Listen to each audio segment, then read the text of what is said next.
खोट्या आणि मर्यादा नसलेल्या लोकांची संगत ठेवणं बंद करा, नाहीतर चूक नसताना सुद्धा तुम्हाला अनेक गोष्टींमुळे नुकसान सहन करावं लागेल. पूर्णपणे ओळखू न शकलेल्या व्यक्तीला आयुष्यात कधीच जास्त जवळ करू नका.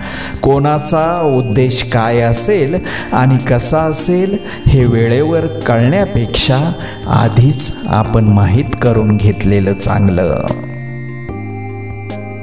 स्वतःची ओळख जर निर्माण करायची असेल ना, तर 4 चौघांमध्ये कौशल्य दाखवा, लायकी नाही.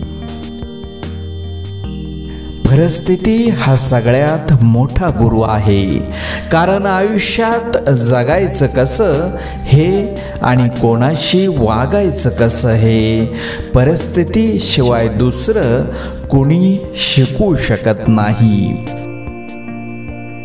मोठमोठ्या प्रश्नांमध्ये गुंतून पडू नका, कारण आयुष्य आपल्याला लहान लहान प्रश्नांनी हरवत असते.